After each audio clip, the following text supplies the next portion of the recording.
Six-time NBA All-Star player Adrian Dantley was spotted as a crossing guard, and the story of his new job made its way to Weibo. According to the original post, the Hall of Famer and former star of the Utah Jazz started working as a crossing guard in September. Dantley said that he grew up in the area where he currently works and that he's doing it for the healthcare benefits and so that he has something to do. Civil service records show that he's getting paid $14,000 a year. But Dantley claims that he's not doing it for the money. Rather, he enjoys giving young children high fives and encouragement. Now, the reason why this story has gotten a lot of people's attention on Weibo is because many professional Chinese athletes also face career changes when they retire. And the shelf life of a professional athlete in China is notoriously short. Now, some of the most well-known Chinese athletes, for example, Yao Ming, have chosen to go into business and politics, becoming a people's representative, while others, like Olympic diving gold medalist Guo Jingjing, decided that she was going to marry a tycoon.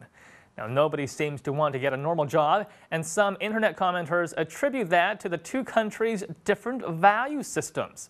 Let's take a look at a few Weibo comments. Crossing guards get paid? I thought crossing guards were all volunteer jobs.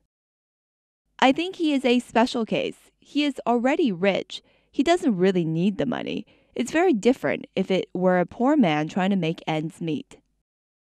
When I read the story, I realized the diversity of the American value system. We can't really compare American athletes with Chinese athletes. American athletes are still a part of American society, while Chinese athletes are either put on a pedestal or marginalized. Chinese athletes do not have job security, and many are left to fend for themselves with no useful skills. Only really impoverished families send their kids to sports schools. They have little choice.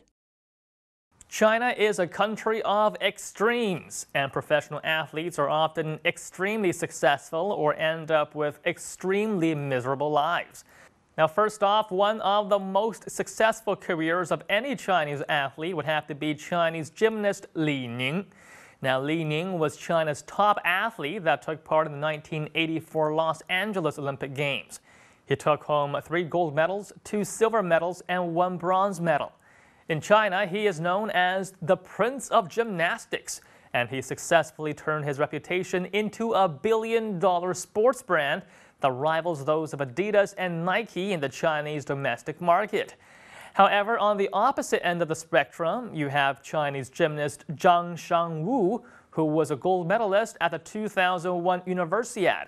Shortly after he took gold, Zhang tried to strike out on his own, but found that it was impossible without the support and backing of the government-sponsored sports departments. He took to a life of crime and was for a time a thief. He came back into the spotlight again when people found him performing handstands and acrobatic performances as a street performer.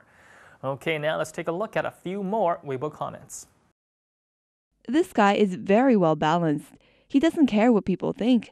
He just wants to do what he wants to do.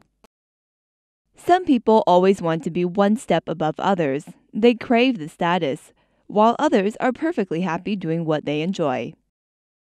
A lot of Chinese athletes would not want to become crossing guards, even if you gave them the job. They all have such big egos. This would never happen in China. The day that Chinese athletes retire to become crossing guards is the day that I acknowledge Chinese society to have really improved.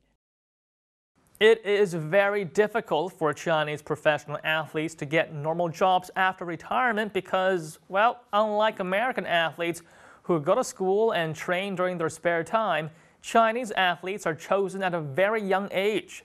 They do not go to regular school. Instead, they train all their lives, day and night, and master one specific set of skills.